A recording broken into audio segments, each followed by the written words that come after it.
Y aquí entra justamente, jóvenes, el asunto de la famosa planeación fiscal, pues.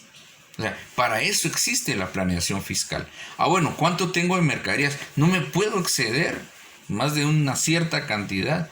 Tengo que mantener mis productos. Tengo que tener productos suficientes para que el consumidor satisfaga sus necesidades, pero tampoco tengo que exagerar en tantos inventarios, porque eso en su momento me podría provocar serios problemas, porque imagínense quién se esperaba esta situación como la que estamos viviendo ahora. Nadie se la esperaba, pero llegó, pero llega. El problema es el porcentaje que nosotros vamos a pagar al momento de llegar a la SAT, a decir, yo voy a cerrar mi negocio. Tiene que pagar un cierto porcentaje. Ahora, estamos hablando de que tendríamos que pagar 75.600 y tenemos un gran problema, porque en caja de banco solamente tenemos el 0.03. Si hablamos siempre de 1.000.000 de quetzales, por el 3%, digámoslo así, solo tenemos 30.000 quetzales en caja. Entonces aquí es donde se juega la planeación fiscal. La planeación fiscal lo que me dice a mí, bueno, vendí cierta cantidad de mercaderías, voy a comprar más. No, sí, pero no tengo que exagerar, tengo que guardar también en mi caja y bancos. Tengo que tener un soporte, tengo que tener cantidades ahí que me ayuden para que en el momento en que yo sufra algún problema fiscal incluso, yo pueda resolver y yo pueda responder sin ningún inconveniente, porque cuento con caja, porque cuento con bancos, ¿ya? Esa es una buena planeación fiscal. Esa es una buena planeación fiscal. Entonces, jóvenes, de eso se trata. Por ejemplo, imagínense que hay más cuentas y documentos por cobrar que caja, que bancos. Porque hay un 0.07. Y si hacemos números siempre con lo mismo, estamos hablando de que tenemos 70.000 quetzales pendientes de pago, de documentos por cobrar. Y prácticamente en este caso, el ejemplo que le estoy dando, es algo que se va a perder, ¿verdad? Porque yo no sé cómo están las personas a las que yo les di al crédito en este momento. O sea, tengo 70.000 quetzales de documentos por cobrar. La pregunta es, en la situación que estamos viviendo, ¿será que ellos tendrán dinero para pagarme? Es muy probable que si yo llamo, a lo mejor hasta me regañan, ¿verdad? ¿Por qué? Porque todos estamos sufriendo una pandemia que está provocando serios problemas empresariales, y si no hay una buena planificación fiscal, jóvenes, obviamente estamos sufriendo los efectos fiscales precisamente por la falta de una buena planeación fiscal. El origen de la inversión en el pasivo ha sido como sigue. Dice el punto 12 lo han aportado los acreedores. Punto 77 lo han aportado los propietarios de la empresa. Eso por lo menos da una buena pauta. Es nuestro capital, ¿verdad? Y 11 lo ha aportado la misma empresa. Bueno, aquí, jóvenes, vamos a... aquí mismo de una vez yo les anoté los ejercicios que van a realizar para que ustedes los desarrollen.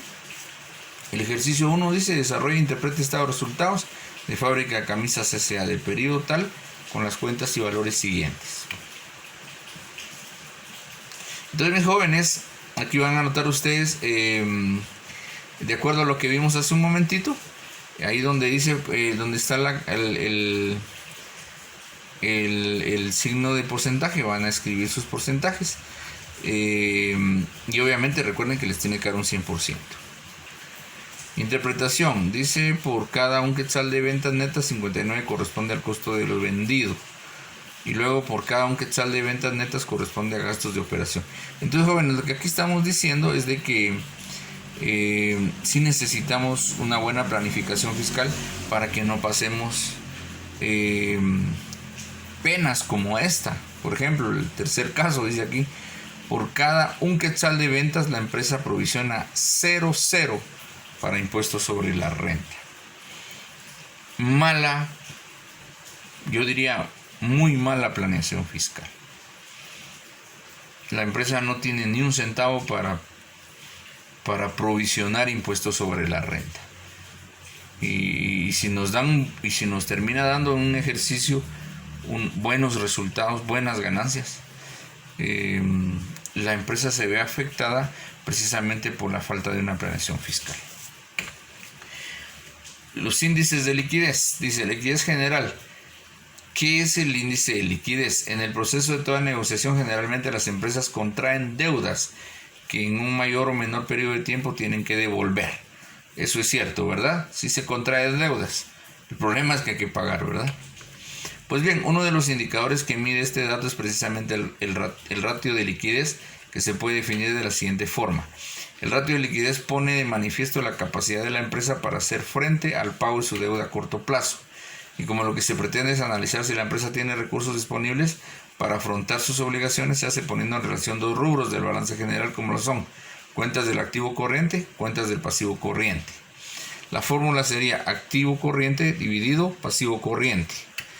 Entonces, jóvenes, en el ejercicio 2 dice en la siguiente diapositiva: enliste cuentas de activo corriente y cuentas de pasivo corriente. Entonces aquí miren, mis jóvenes, van a enlistar ustedes algunas cuentas de activo corriente y van a enlistar algunas cuentas de pasivo corriente. Ejercicio 3. Crear un activo corriente y un pasivo corriente, y aplicando el índice de liquidez general verifique si la empresa es líquida o no es líquida. Utilice el nombre de la empresa crear. Entonces, jóvenes, para empezar van a crear una siguiente diapositiva y ahí van ustedes a realizar o aplicar, mejor dicho, el índice de liquidez, creando un activo corriente y un pasivo corriente, ¿verdad? No necesito que vayan a crear todo el... bueno, de hecho sí vamos a crear un balance general, ¿verdad? Entonces, y ahí vamos a tomar en cuenta cuánto tenemos de activo corriente y lo vamos a dividir dentro de nuestro pasivo corriente para que nos dé el dato. Y el índice de la prueba ácida dice: la prueba ácida es uno de los índices de liquidez frecuentemente usados como indicador de la capacidad de la empresa para cancelar sus obligaciones corrientes sin contar con la venta de sus existencias, sino únicamente haciendo uso de los saldos de sus disponibilidades, exigibilidades e inversiones a corto plazo. Analice el concepto y piense en qué fórmula podría utilizar en la prueba ácida. Aquí ya nos aparece la fórmula, ¿verdad? Activo corriente menos inventarios, partido pasivo corriente. Y aquí aparece la interpretación. El ejercicio 4 es: considerando los datos de la empresa a crear, practique prueba ácida con su respectiva interpretación. Entonces, sí necesito que vayan a crear un balance general, porque lo van a utilizar, ese balance general lo van a utilizar para sus índices de liquidez y para su índice de la prueba ácida. Y luego un último ejercicio que dice: ¿qué diferencia encuentra usted entre el índice de liquidez general y el de prueba ácida? La conclusión dice: la prueba ácida permite verificar un grado más alto de liquidez que el índice de liquidez, valga la redundancia, general, porque en la prueba ácida no se incluyen las mercaderías. Sencillamente porque estas no garantizan liquidez ni a corto ni mediano o largo plazo.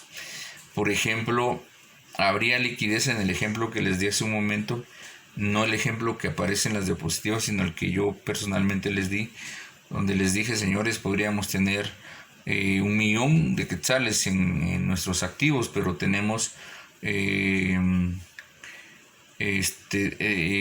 calculamos un 70% a las mercaderías.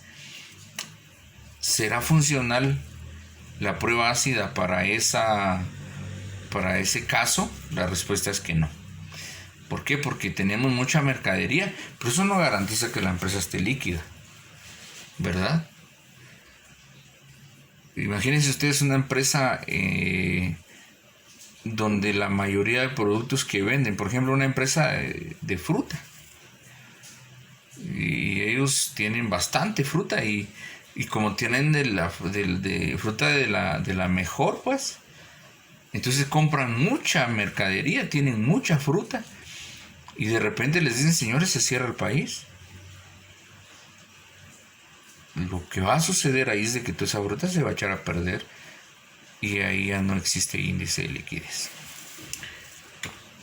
Tarea semanal. En este mismo recurso, por favor, resuelva los 5 ejercicios que se le piden y reenvíelo a la aula virtual como fecha límite el día sábado 6 de junio a las 23:59 horas. Que Dios los bendiga, mis jóvenes, y muchas gracias por su atención.